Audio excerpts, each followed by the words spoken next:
Okay, so I'll start for today. So we were discussing hematology last week. We discussed about bleeding and coagulation disorders, right? Today I'll take a short lecture. I will discuss two important diseases, which are MRCP favorite topics.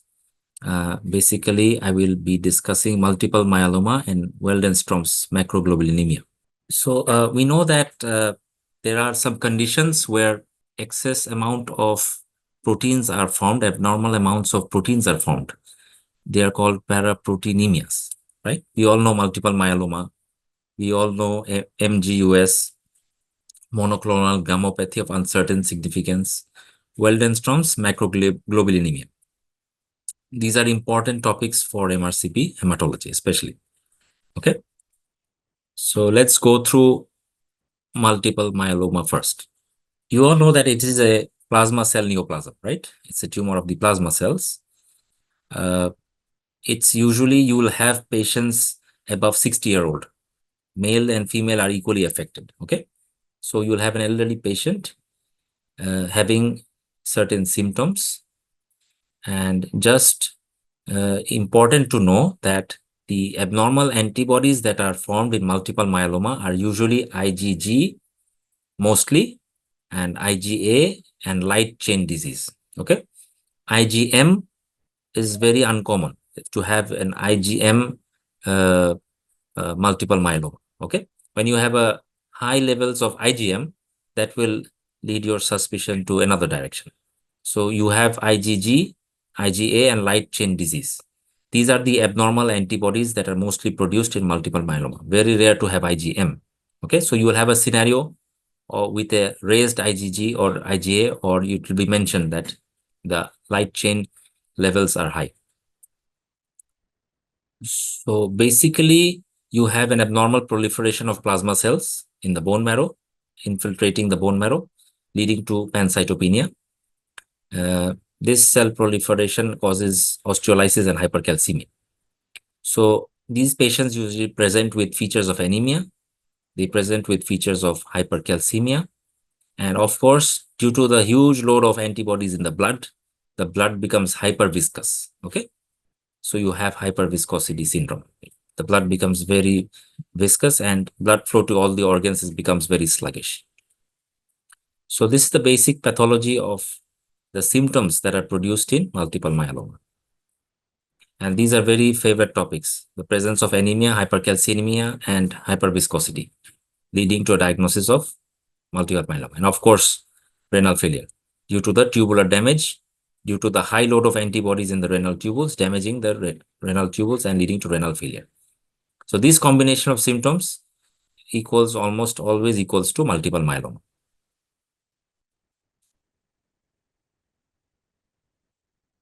So this is a very common and very popular acronym for multiple myeloma features, CRAB.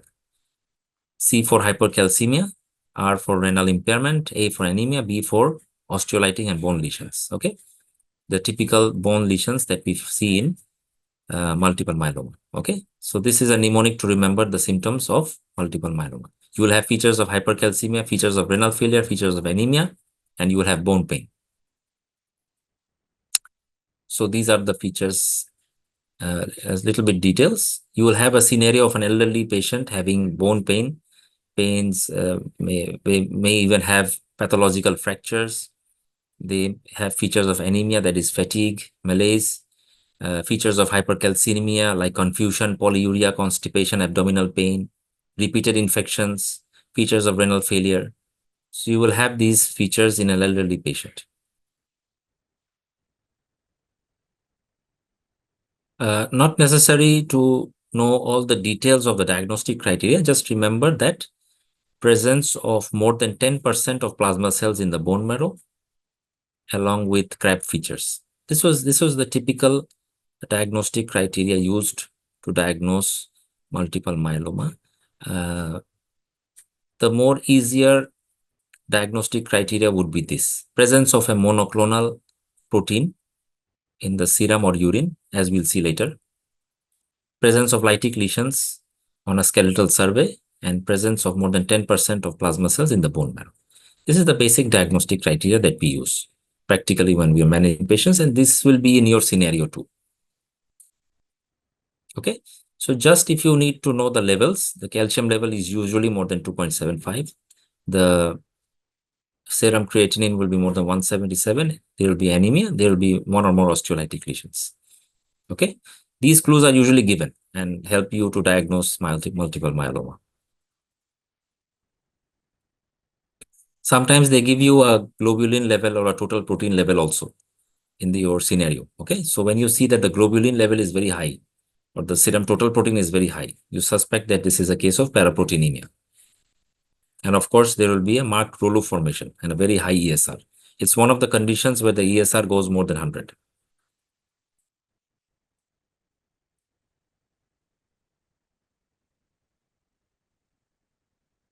So your investigations, you will have anemia, you might have pancytopenia, you will have a very high ESR, you will have Rolo formation where all the RBCs are clumped together. The serum electrolytes, the serum creatine will be raised, the serum calcium will be raised. And as we will see later, beta-2 microglobulin, an important marker for prognosis, will also be raised. The serum total protein will be raised. Okay. And after that, the next investigation that you need, the next 3 investigations that you need are serum protein electrophoresis,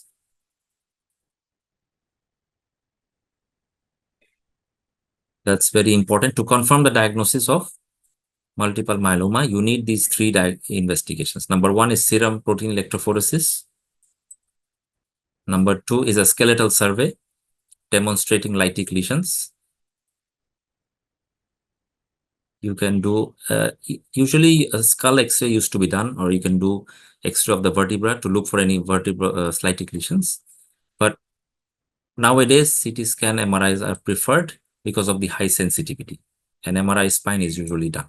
You might find a lytic lesion anywhere. But traditionally, an X-ray skull used to be done where the skull used to show lytic lesions. So in addition to protein electrophoresis, you do a skeletal survey, and very important, you need a bone marrow aspirate to determine the presence of the malignant plasma cells in the bone marrow to confirm your diagnosis. So these are the criteria for diagnosing multiple myeloma. You will be given a scenario where sufficient clues will be given to point a diagnosis of multiple myeloma.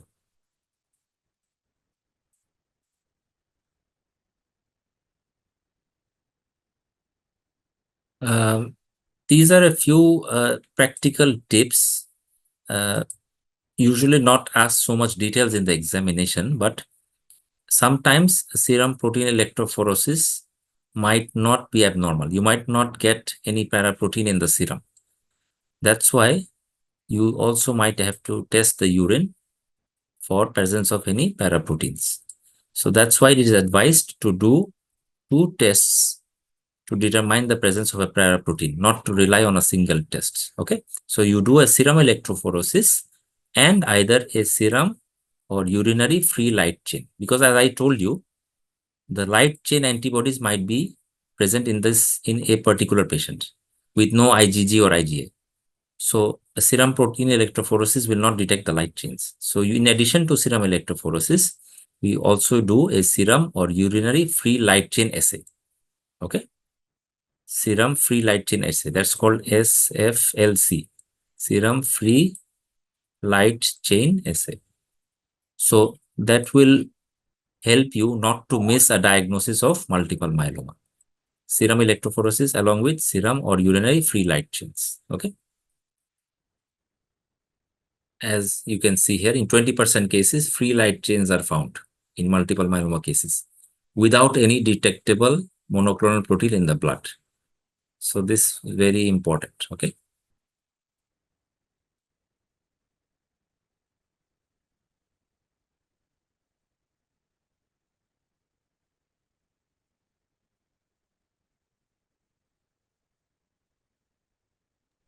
The Yes, please.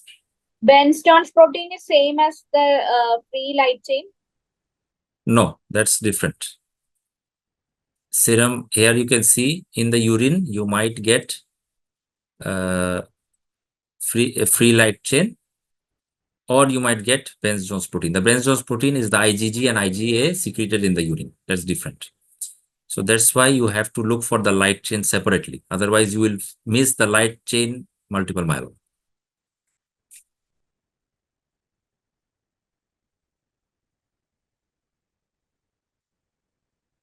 So basic management of multiple myeloma, supportive, of course, you have to treat the anemia, you have to treat the hypercalcemia, the hyperviscosity, you have to treat the infections, you have to relieve the bone pain. Okay. So supportive therapy has to be taken care of. Okay. According to the complication or the symptoms present. Hyperviscosity managed with plasmapheresis, hypercalcemia management, you all know, hydration, bisphosphonates, anemia, corrected with careful transfusion because the blood is already very thick, hyperviscous. So we carefully transfuse the blood, treat any infections, treat any bone pain with radiotherapy or dexamethasone. And bisphosphonates can also be given to reduce skeletal events. So we take care of the supportive management. Very important because these patients will suffer from all these problems. And the specific therapy that is used nowadays, the basic thing is that it's not a curable disease. Basically, we are treating the patient to increase the duration of remission. Because once you treat the patient goes into remission, the symptoms will recur. Our aim is to increase the duration of the remission. Number two, to reduce complications and to increase survival time. It's not a curable disease. So we aim to treat with these aims in mind. The drugs that are available now and the questions that are asked in your exam is, number one, this is a very commonly used drug in multiple myeloma, bortezomib. Okay. Initial therapy, when patient presents with acute complications, we use steroids. Any acute complication. For long-time therapy, this drug is used, and thalidomide derivatives. In long time back, thalidomide was used. Now, thalidomide derivatives, especially lenalidomide. These three drugs are the most commonly used drugs in multiple myeloma: dexamethasone, bortezomib, and lenalidomide. Combination of these three drugs produce better effects. Okay. If you want to know, and obviously bone marrow or stem cell transplantation. The other drugs are not commonly asked. You do not need to know all these names. These are not needed and not required for you. Please remember steroids. Please remember bortezomib. This will be asked. Please remember lenalidomide and stem cell transplantation. Just remember these few names. That's sufficient for you for the time being.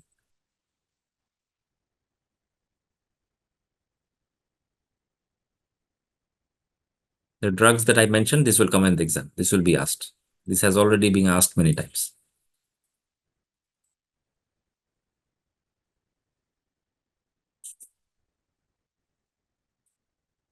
So much details is not needed.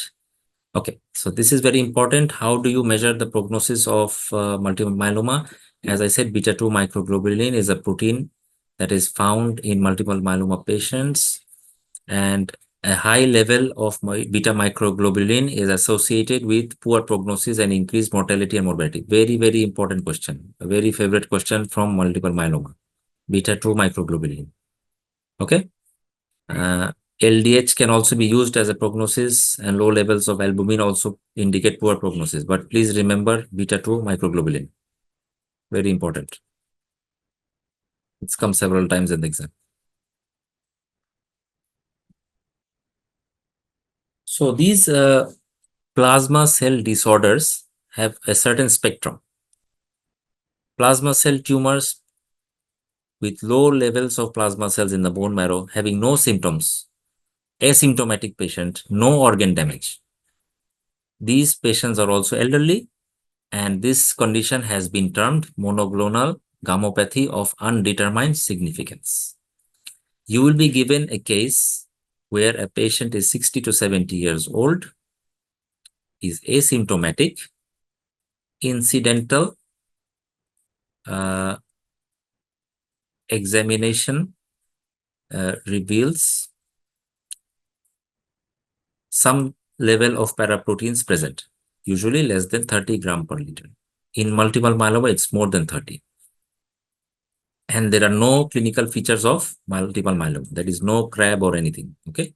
So when you have an elderly patient presenting with this type of paraproteinemia, low level of paraproteinemia with no symptoms, we do not have to do anything.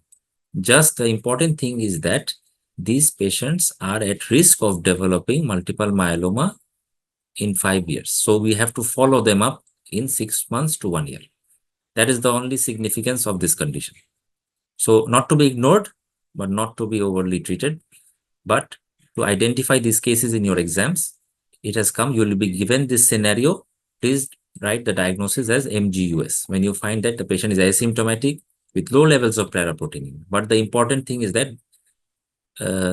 if you're given a treatment option, make sure you choose that the patient has to come for follow-up.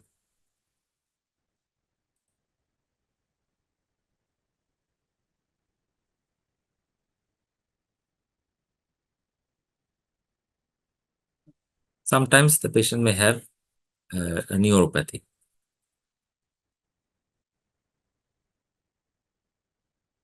So you can see the difference between MGUS and multiple myeloma, right? The paraprotein concentration is an important difference, right?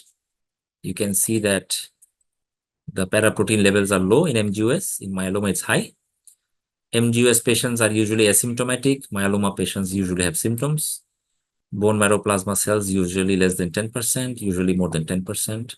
There will be evidence of organ damage. There will be no evidence of organ damage. Okay. So this is the difference between the two conditions. There is another spectrum or another condition in between the two, which I'd like to show you and which has been asked in the exam. This is called smoldering myeloma. It's in between the two. The paraprotein levels are more than 3 gram. The plasma cells in the bone marrow are very high, 10%, even reaching 60%. The only difference is that there is no organ damage. The calcium levels are low, creatinine is normal. There is no anemia, there is no osteolytic lesion. None of this organ damage present. This is in between MGUS and multiple myeloma. What is the importance of this condition? Please observe and monitor and follow up. They are also at risk of developing myeloma in the future. So any case where you have a paraprotein level more than 3 gram, plasma cells more than 10%, no organ damage, you will not be mentioned like this, that there is no organ damage. You will be given a normal calcium level. You will be given a normal creatinine level. You will be given a normal hemoglobin level, a normal X-ray. Please answer smoldering myeloma.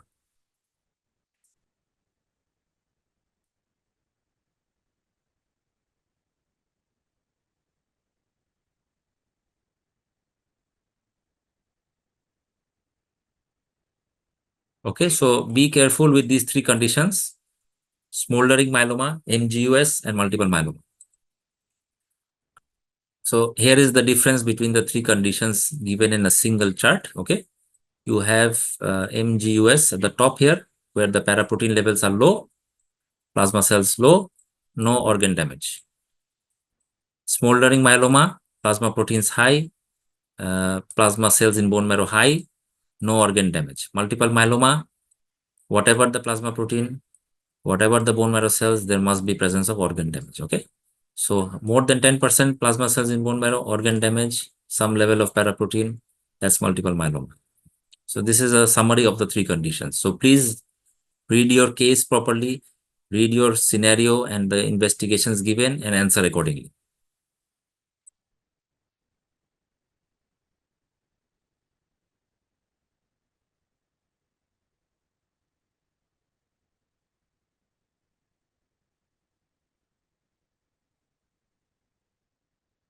This is another commonly asked condition, though the condition itself is not common. It's a rare condition, but it is another condition where you have a monoclonal gammopathy. A single antibody is produced at a very high titer.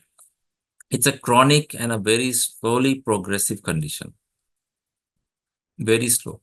And it's a very interesting condition because it's a mixture of a lymphocyte tumor and a plasma cell tumor. It resembles non-Hodgkin's lymphoma. It resembles multiple myeloma. In fact, it's a mixture of both. Mixture in the sense you have hyperviscosity because of the high antibodies. You have lymphocytic infiltration of bone marrow and other organs causing organomegaly, lymphadenopathy, organomegaly, like the lymphomas. It's a mixture of the two conditions. Very unique condition, Waldenstrom's macroglobulinemia.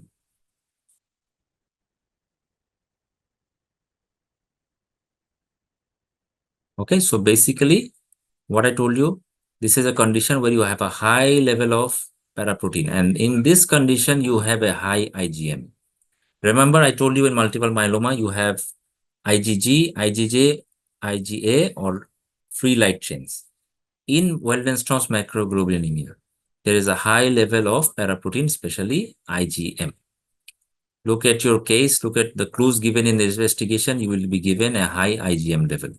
This will put you to a diagnosis of Waldenstrom's macroglobulinemia. This is number one. This is an important clue. As I told you, it's a hybrid tumor. It's a hybrid in the sense that it involves plasma cells and lymphocytes. In fact, recently, this is another name for this condition, lymphoplasmacytic lymphoma, because it's a mixture of plasmacyte and lymphocyte tumors. Lymphoplasmacytic lymphoma. Not commonly used in the exam, this term, but this is the term that's coming up recently, lymphoplasmacytic lymphoma.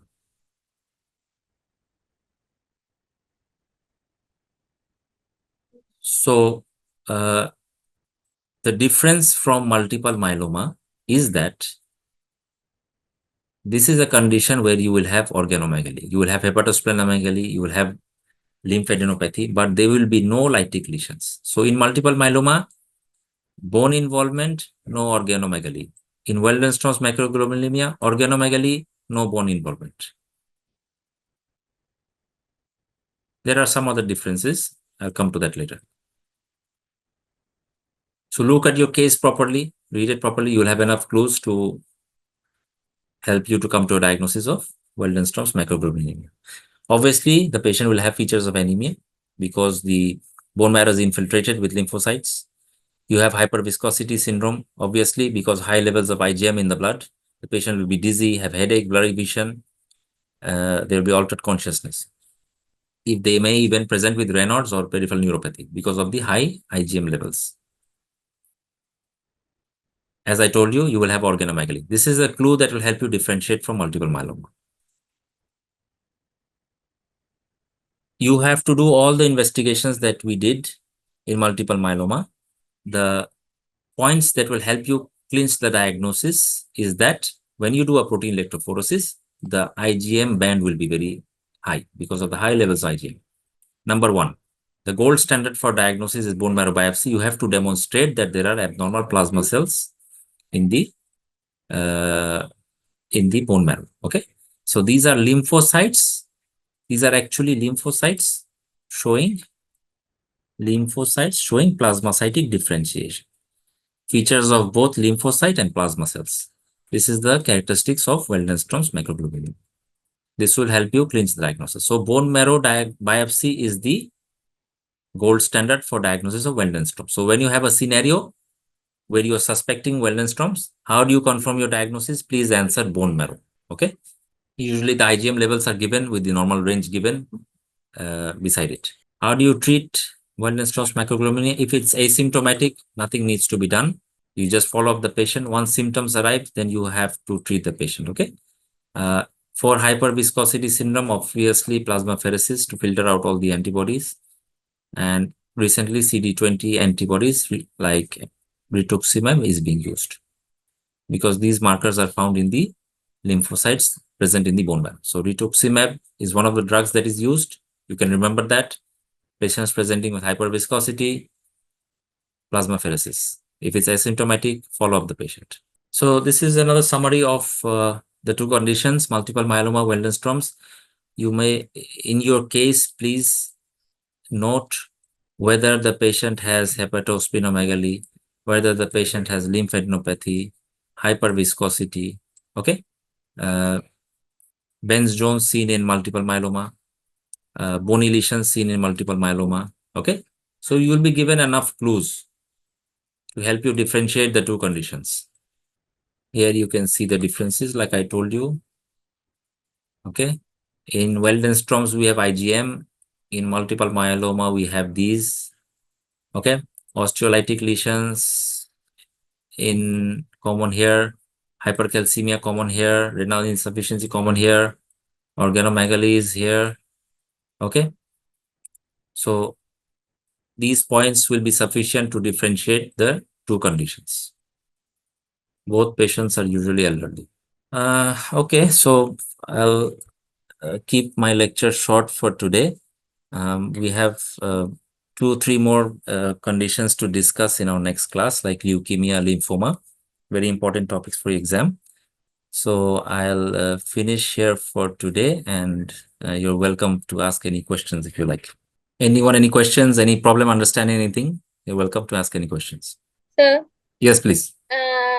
if they ask in question, what is a confirmatory test for multiple myeloma, what we have to do? Confirmatory is actually serum protein, bone marrow study. You have to do the bone marrow and see the plasma cells. And actually, you have to combine this with the presence of the serum protein electrophoresis. Because if you have a bone marrow with a high plasma cell load, we don't know if it's a smoldering myeloma. So actually, you will be given investigations in your case, and one of the investigations will be mentioned. And the question is usually, what next investigation you want to do? So you will be given a plasma electrophoresis or a bone marrow study, and you will be asked what is the next investigation. So you answer accordingly. No, sir, thank you. Okay, then you can go through these topics and read the questions of previous years. We'll discuss a few more topics in our next class. I'll let you know the date as soon as possible. One is lymphoma and Leukemia. We'll be studying lymphoma and leukemia in our next class. Sir, we have MRCP part 1 in January. So can you make the class in this month itself? Okay, sure. When is your date? Sorry. In January 21st. Okay. I'm supposed to take it December 30th. I will try to take it earlier. Okay, sir. so what about the drugs and mechanism? Oh, yes. In that, the anticoagulants, right? Yeah. Okay. I will finish in that one class. Okay. Thank you. Deep vein thrombosis, anticoagulants, leukemia, lymphoma. I'll finish in that one class. Thank you, sir. Okay. Okay. All the best. Study well, everyone. Thank you. Sir, thank you. Thank you very much.